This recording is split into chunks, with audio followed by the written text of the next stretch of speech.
My friends, not very long ago, we just got some new news about some really exciting stuff coming to the future of Apex Legends. Right now, it seems pretty safe to say that Bangalore and Caustic's heirlooms are going to be the next two coming to Apex Legends, but now we know about the heirloom coming after those two legends, Wattson's. My friends, an event called September Soiree is here. I'm going to talk about that and what it's going to play out like here in Season 6. If you haven't seen it yet, people are actually glitching underneath World's Edge to get some easy ranked points, and the developers have added something into Apex Legends to give them a little surprise. Also, during this video, I'm just going to discuss a couple of other things. So my friends, without further delay, let's get into the Season 6 Apex Legends news. I'm Alarmix, and let's get into the video. So first, I want to discuss what little we have learned about another heirloom coming to Apex Legends. Lately, there has been a lot of talk about the Caustic and Bangalore heirloom. If you haven't heard yet, Bangalore's heirloom should be some sort of tonfa, and Caustic's heirloom should be some sort of sledgehammer. So as far as the future of heirlooms coming to Apex Legends, we just knew about those two legends. We had no clue which legends were up next to get heirlooms. So my friends, the story here is that there's some Brazilian content creator slash leaker on Twitter called the Neon Beast. Apparently, from what I found online, this guy's a pretty reliable leaker. Like, usually when this guy talks about something that's going to come to the future, usually it happens. So not very long ago, this guy tweeted, Season 8 heirloom is gonna be shocking. So yes, unfortunately, this is all I have for you guys in regards to news on the Wattson heirloom. For those of you who happen to not put this together, you know, if we're talking about Season 8 heirloom and shocking, you've probably already inferred this, but Wattson is the only legend that will fit the description of shocking. It's not a funny coincidence that he's just saying shocking. You know, this word is, chosen pretty carefully. He's talking about Wattson. So unfortunately, I don't have any news on, like the Season 7 heirloom. Like, this is pretty far into the future, but I really hope that the Wattson heirloom is gonna be a really cool one. If you haven't seen my heirloom ideas series on this channel yet, I highly recommend you go check that out. We were talking about a bunch of different Wattson heirloom ideas. Like, we were theorizing from everything from like Wattson nunchucks to a taser to like an electric lightsaber. In the heirloom ideas series, I was talking about a bunch of different heirloom ideas for a bunch of different legends, and through those videos I was talking about Wattson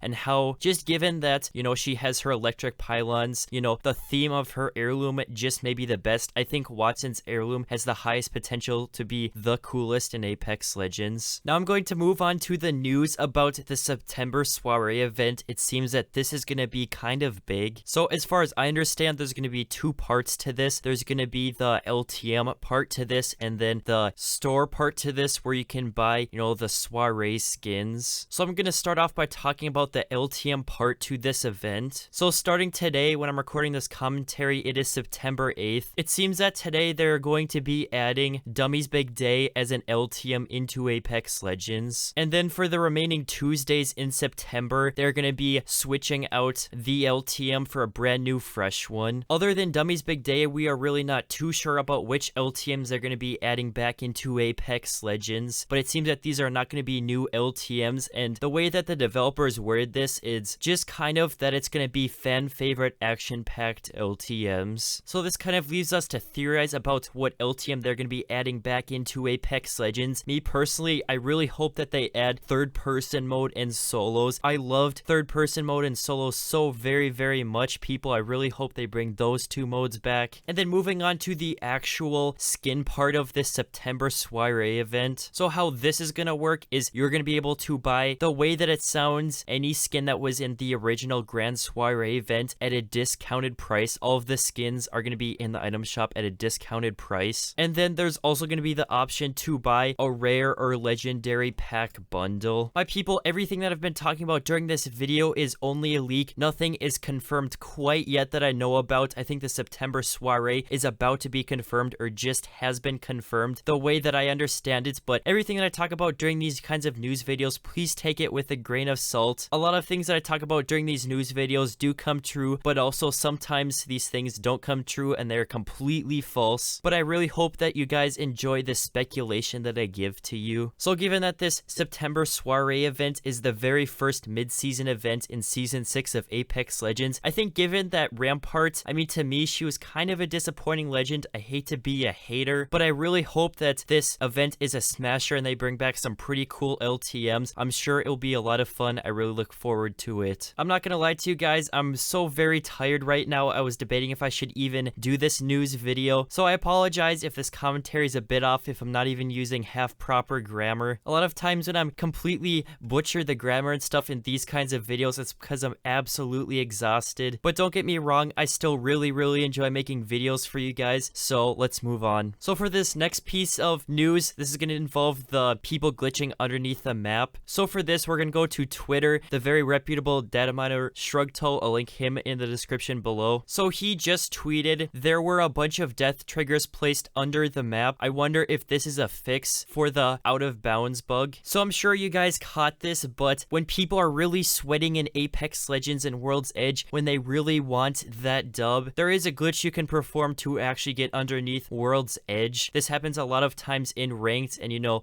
it'll come down to the final circle. You can't find where the other squad is, and it turns out that there's actually a squad alive underneath the map. So it's very unfortunate that this has been happening, that people have been cheating in this way, but it seems that developers have left a little bit of a surprise underneath World's Edge for these kinds of players. So it is not confirmed in any way, shape, or form, people. This is only speculation, but I do say that there is a decent chance that there are death triggers underneath World's Edge just for these cheaters to stop them from taking advantage of Apex Legends. My friends, at the beginning of the video, I did say that I would talk about something else, so I like to finish off this video by talking about what I think about the recent armor changes that have underwent in Apex. Even though you've probably already heard other people talk about this, I feel that this is such a massive change that I would just like to tell my subscribers what I think about it, because there probably are some subs out there that want to know what I think. So overall, I do really like that you have that default evo when you land into a game, to where if you can't find a shield, but if you do find a weapon and a couple of shield cells, you do still get armor.